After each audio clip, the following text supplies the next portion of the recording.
I would like to read you some scriptures. I'm going to read Mark 14, verses 60 to 64.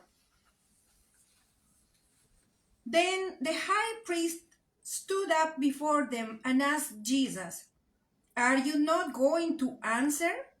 What is this testimony that these men are bringing against you?" But Jesus remained silent and gave no answer. Again, the high priest asked him, "Are you the Messiah, the Son of the Blessed One?" "I am," Jesus said, "and you will see the Son of Man sitting at the right hand of the Mighty One and coming on the clouds of heaven." The high priest tore his clothes. "Why do we need any more witnesses?" he asked. "You have heard the blasphemy. What do you think?" I would like to talk very briefly about the Sanhedrin, and that was the Supreme Court of the Jews. In just a few verses before what I read, in Mark 14:55, tells us that the chief priests and the whole Sanhedrin were looking for evidence against Jesus so that they could put him to death.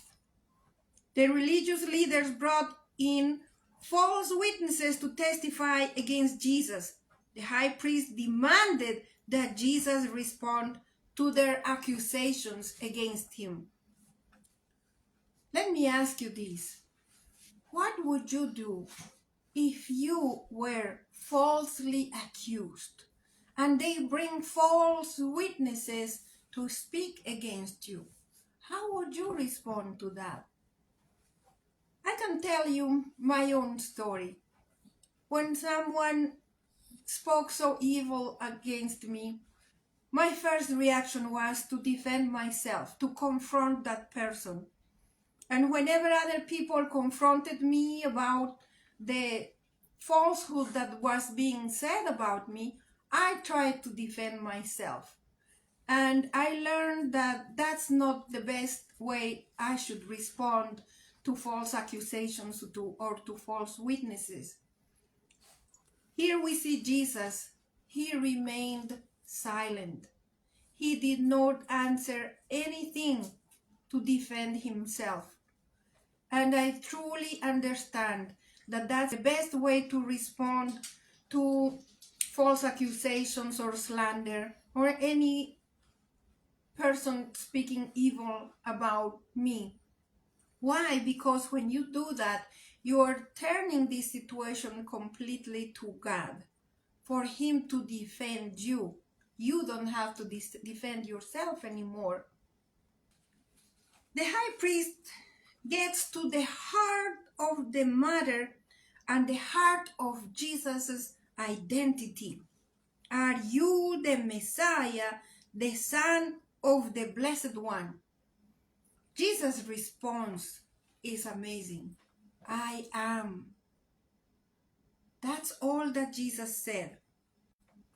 Why do you think Jesus gives an answer here and not to any of the prior questions? First of all, I believe that Jesus didn't give an answer to the false accusations because they were all lies. Why would he stoop down to the level of these people lying and concocting all these stories that were all false? So why would he respond to that?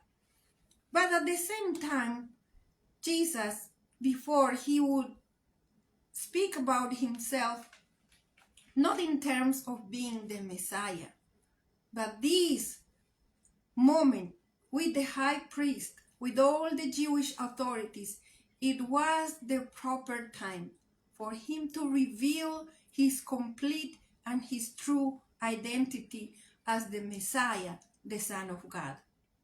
Yes. Pastor Luisa, I also think that Jesus was not able to lie. He was not going to avoid or misdirect an answer of that caliber. He was asked point blank, "Are you the Son of the Blessed One?" Amen. And he is all truth. So in him lies truth, and he could only answer with truth. Amen. And as you said, all the other accusations were just a bunch of concocted lies. So why even give any thought about that?